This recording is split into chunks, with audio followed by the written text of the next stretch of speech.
I'm Aryeh Schwartz, along with my co-host, Rachel Galligan, and welcome to the WNBA Insider Show.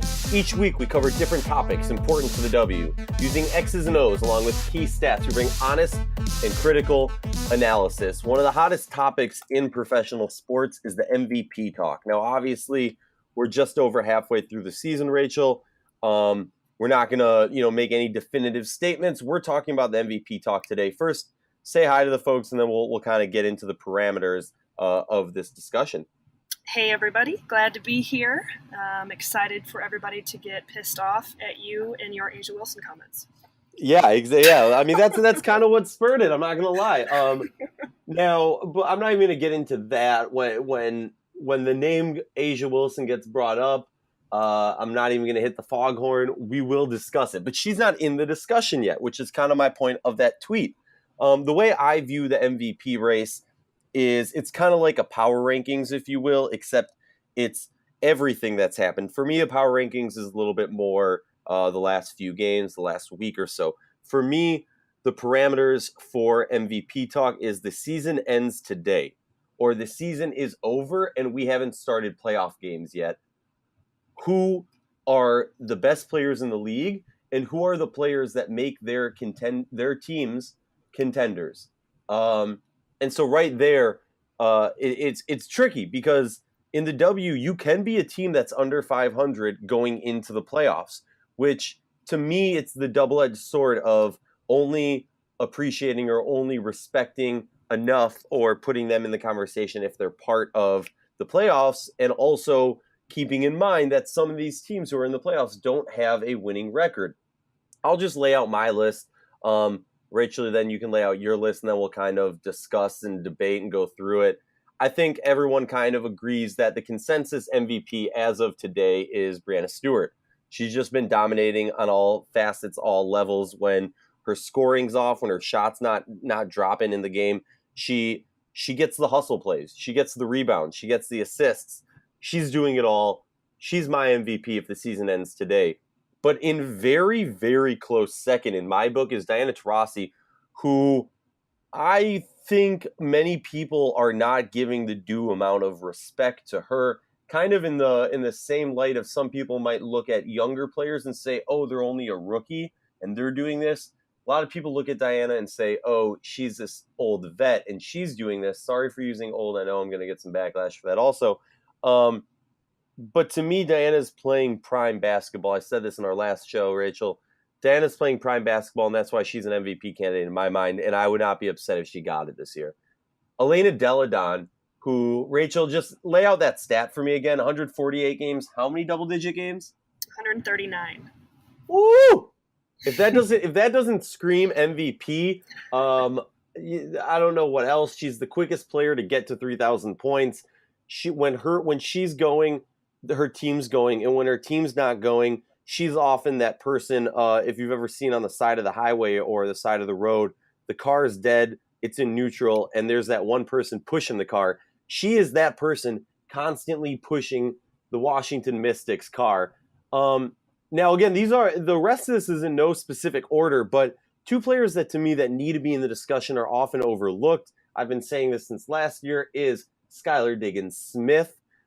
She has been out of her mind. Everyone last year in my circles was saying she had a great year. She should have been in the MVP talk. That's on us for not putting her there. But there's no way she can leapfrog that to a better year next year. So that sucks for her. And to them, I say check the scoreboard and check the stats. Moving past her, Liz Cambage. Rachel, I'm not even going to talk about that because I'm sure Liz will be up in your list, and I know you'll be giving her enough airtime. And then someone who was probably the preseason pick by many smart WNBA minds to win it, Brittney Griner. Brittney been having a great season. I'm not going to lie. I still have my pet peeves when it comes to her game, but she's a perennial MVP talk player, and averaging 20.7 points a game. She's dropping all right amount of rebounds, 7.3, and she's feeding the ball all right. She's getting a good amount of assists in here. That's my top six, and to me, to be in the discussion for the MVP, you got to crack my top six. And the reason I say that is I don't want anybody in my MVP talk who's in the bottom half of the league. This is a 12-team league. So, a lot of times people will say, well, who's your top 10? Top 10 is too big because that's basically just saying, who are the 10 best players in the league of 12 teams. So that's kind of a stretch in my mind that there's just too much going on there with asterisks. Rachel, I want to hear your list because I know yours is going to be slightly different. I'm sure we have a few of the same culprits. We're actually very similar. This is so hard for me. I'm such a, I don't even want to call it I don't even know how to describe myself, wishy-washy person, if you will, because I think it's like looking at like a disco ball. There's like 8,000 different ways to look at this thing. And right now at this point in time, July 16th, now July 17th, when everyone's listening to this, there's just a million ways to look at it. And if we had to pick right now today who the MVP is, I agree, it's Breanna Stewart. I think most people would err on that side of the coin when it comes to her. She's having a dominant season. She's scoring the most points, averaging 22 and a half a game. I mean, the numbers she's putting up are tremendous. 8 rebounds a game. They're the top team in the league right now. Serious contenders. So Breanna Stewart would take it home for me today. But after that, it gets very difficult. Very difficult for me because I attribute this award to, and as everyone does, as most people do, kind of how that team is going to finish, how this thing is going to play out. And right now, in my opinion, I could see Stewart, that thing changing tremendously these next few weeks because there's so much that could happen from top to bottom. And, Stewart, Griner, Deladon, Cambage, I think one of the biggest differences with us was I would probably take Skylar Diggins out of it, and I would put A'ja Wilson in there, which she has to be in the discussion, and I'll tell you why. I think what the Aces have done, if you step back and look at it from a different angle, what they're doing, what they've been able to do with a brand new team in the middle of nowhere has been remarkable. And now on the standings, yeah, okay, they're in 9th place, they're 10 and 13. But they're very capable of, now I know they just lost, but they're very capable of going on a big stretch here these next few weeks and getting themselves up into the standings and getting into the playoffs and making some noise. They're a dangerous team. They've got the talent, especially with Kayla McBride playing the way she's been playing, which is incredible. So A'ja Wilson is incredible. What she's doing as a rookie, the numbers she's putting up, the way they're doing it with Las Vegas, and the pressure that she's kind of got on her shoulders, kind of carrying this team and doing what she does, she has to be in the discussion. At the end of the day, is she going to win it? No, I don't think she will. But it just depends on how the Aces are going to finish. It's not completely out of the equation to sit here and think that they're going to go on some ridiculous run and be right at the top of the league when the time playoffs start. At least in that top, maybe 4 or 5, it's possible. So it's hard for me to kind of project who ultimately is going to win it all because it's going to come down to which team wins it all. And right now there's 8 teams that could arguably, you could go down the list, go on and win this entire thing. So back to your point, if we had to pick today, Breanna Stewart is probably not unanimous, but probably pretty close, the winner for that award. Now, I hear what you're saying, and that one thing I want to put out there on the record, as much of the backlash and the bounce back, clap back, whatever you want to call it, that I got for my tweet in my mind was very matter of fact. If the season ended today, she wouldn't be in the discussion. And in my mind, as I said earlier, you disagree, and I completely respect that. And I also believe we need to have these debates to grow the game. No one would second guess having these debates in any other professional sports league. So people need to stop thinking that this is somehow me coming at A'ja, because let me be completely clear. She is having one of, if not the greatest rookie seasons in WNBA history. But that, I'm going to skip over to a player who I'd put ahead of her if you're going to have the discussion. And for me, even to stretch it to 7 players or even 8, I'd put Nneka or Candace above her. And hear me out on why. A'ja Wilson, without Kayla McBride coming onto that team, and I understand it's a very different team, and there were some other players missing. Kelsey Plum was missing also. But without Kayla McBride, everyone likes to say, oh, A'ja Wilson, without her, they would easily lose 6 of those games. Without Kayla McBride, they would lose a lot of those also. the recent amount of pushes that, it's no longer okay. And this is something I've been very critical of. Teams can look at the aces and say, Asia's going to get her eggs, going to get her buckets. We're not going to try and just completely shut her down. We're going to try and contain her and make sure nobody else kills us, because this team is not going to win. Asia's not the player who's going to lift the Las Vegas Aces by herself to beat, all these other top dogs in this game. And that's why Candace Parker and Nneka, in my opinion, what we've seen is when one of them has gone out, because they both have had some injuries this season, when one of them has gone out, I've still seen that team compete at a high level. And that's why I kind of look at it as, they are players who in my mind would enter the discussion before. So now you're talking, 7, 8 players before that. And yeah, if you want to talk top 10 players in the league, Asia's in there for me. But if you're talking MVP race, that's just where my mind's at. And I know, Rachel, you're probably dying to tell me why I'm an idiot. Please. No, I don't think you're an idiot, because I can see your side of it as well. I just think I go back to what A'ja Wilson is doing, the level that she's playing at right now, under the circumstances in which she's playing with, are remarkable. She's got a chance to be one of the greatest of all time. That's a bold statement, but I genuinely mean it.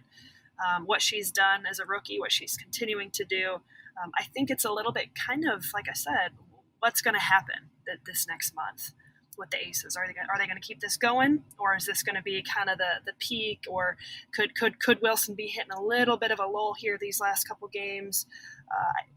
There's just so many unknowns. But for me, I disagree with you. She has to be in the conversation. At least she's in that top 6 for me. Will she get it for me? No, I don't think so. I don't agree with that. I just think there is a different tier of players that we're talking about right now when it comes to Stewart, Griner, Delle Donne. You could probably throw Taurasi in there too, because of what she's doing, but almost borderline. I think it's going to ultimately come down to one of those 3, because they are just on a completely different level of what they're doing in the dominance of their teams right now. As you talked about, the engine that makes their teams completely go. To kind of hit on someone you talked about, Liz Cambage, I mean, there's another way to look at this. If we just talk about how a player impacts the game in terms of like, all right, your opponent's having to game plan against you, altering an entire scheme and what you're trying to do. Now, anyone we're talking about is going to do that, but in my opinion, the biggest one in that category would be Liz Cambage. I mean, she is a nightmare for her opponents. It alters everything they're trying to do, even more so than everybody else. And so you could look at the MVP debate just from that angle. Which player is the most difficult to game plan against? Does it change the dynamic of what teams are trying to do offensively, defensively? Just which player impacts the game the most with just their presence on the floor, and that is Liz Cambage. So again, we're looking at that disco ball mirror, if you will. There's 1,000 different ways to look at it, and it's no different than the GOAT debate that we had a month ago. There's 1,000 different ways to look at this thing, and for me, in my opinion, yeah, I agree with you today. Brianna Stewart gets that, but this thing is so wide open. We haven't even talked about Maya Moore. We haven't even hardly spoken about Candace Parker, who it's not out of the equation that one of them really shoot up here, this last half of the season and make some serious noise. So I just think it's wide open. It's too early to tell at this point. It's going to come down to how teams finish, whether it's the team that wins it all or maybe a team like the Aces who just makes some tremendously incredible run, in the second half of the season. And, like if the Aces can get into 4th or 5th place, make some noise in the playoffs, they still don't win it all, I think A'ja Wilson has to be in that debate if she's playing at the level that she's playing at. So, like I said, for me, we look at it different. I just feel like it's way too early to tell who's ultimately going to win this thing.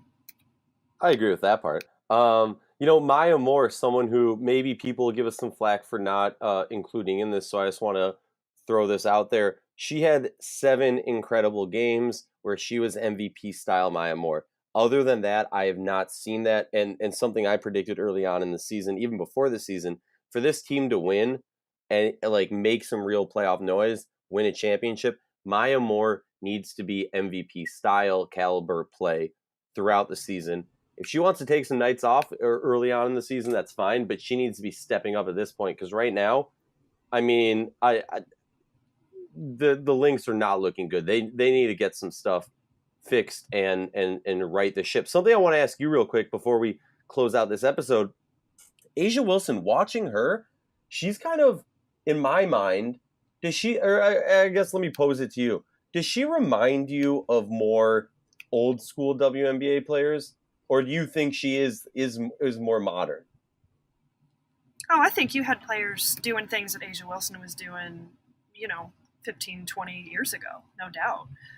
And I think you talk to the Tina Thompsons of the world and Tamika Catchings of the world, those who've kind of seen this thing grow, they would feel that way. The thing about A'ja is I really do feel like out of everyone else in the league, she's completely unique from anyone else playing right now. You could also make that same argument with Elena, Griner, whatever, but A'ja brings a mentality, capability, especially with her young age. And I think that's the biggest part of it is she's doing what she's doing as a rookie. She just got done, literally going to class 3 months ago. So it's incredible to watch what she's doing. I do think there's not a lot of players like her in this league, if anyone. And I don't know. I don't think I think like the player like Tina Thompson, and what she brought to the table, how she played, the way she played. I don't think it's fair to say, she's playing a style of basketball that we've never seen before. I just think A'ja Wilson's really good, and she's got a fearless mentality, and she's able to read the defense and is capable of making plays based on what that defense is giving her. She makes the right ones pretty much every single time, if you will. So no, I don't think it's a new style of basketball. I don't think it's anything like we haven't seen before. A lot of people probably don't agree with that, but that's just me, in my opinion, and kind of watching this game grow for all these years. Yeah, and that's kind of what I was getting at. She reminds me of, Tina Thompson, Cheryl Swoops, those old school players who, there's just something about her game that's what she reminds me of. I mean, yes, she can work the paint extremely well, but her driving ability, her mid-range shots, she just very much so reminds me of, I don't want to call it the golden era, but the original era of the WNBA, if you will. I'm with you. All right. Well, I'm glad we agree on that, because we don't agree on if she should be in the MVP talk, but that's okay. That's what it's all about, the debates. I'm Aryeh Schwartz with my amazing co-host, Rachel Galligan. This has been the WNBA Insider Show. Each week, different topics important to the W.